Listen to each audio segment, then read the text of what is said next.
Jika kita mau melihat sebentar ke negara jiran Indonesia seperti Malaysia, Singapura, bahkan Thailand dalam pengembangan sistem moda transportasi, rupanya mereka udah memikirkan konektivitas atau penghubung. Tentu bukan hanya antar moda transportasi saja yang sudah terintegrasi, tapi juga terintegrasi dengan pusat perbelanjaan dan pusat hiburan.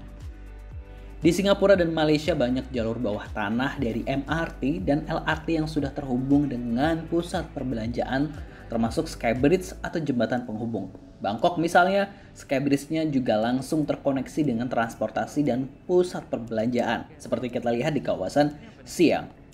Lalu bagaimana dengan Jakarta? Dalam pantauan Aksanation sepertinya tahun 2022 kemarin untuk integrasi dengan pusat perbelanjaan atau hiburan mulai dipikirkan. Ya, seperti konektivitas antara Point Square dengan MRT Lebak Bulus yang dibuatkan Skybridge, dan rencana konektivitas MRT Duku Atas dengan kawasan perkantoran Tamrin yang di groundbreaking oleh Anies Baswedan. Underground antara pusat perkantoran Tamrin dengan MRT stasiun. Semangat integrasi juga mulai digalakkan di era Anies.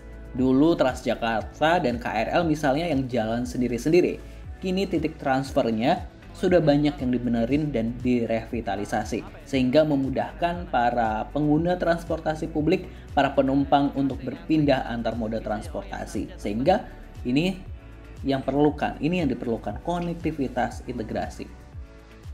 Iya, di era Anies bukan hanya integrasi antar moda transportasi saja, namun juga integrasi antar tarif. Ya, meskipun integrasi atau konektivitasnya antar tarif ini masih diberlakukan di perusahaan transportasi milik BUMD yang mungkin belum ke BUMN, ya, tapi itu salah satu bentuk langkah lebih maju Jakarta untuk terus mengkoneksikan transportasinya termasuk tarifnya. Gimana? Keren kan?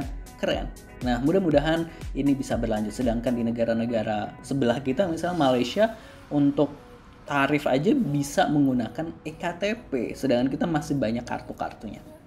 Kalau nggak salah baca dulu saat pembangunan MRT Jakarta, pihak MRT pernah menawarkan konektivitas dengan pusat perbelanjaan yang berada di dekat stasiun MRT fase 1 yaitu Lebak Bulus hingga Bundaran HI. Namun yang memberikan respon hanya Blok M Plaza, di mana jika kita turun di stasiun MRT Blok M, maka akan ada jembatan penghubung antara stasiun dengan mall tersebut.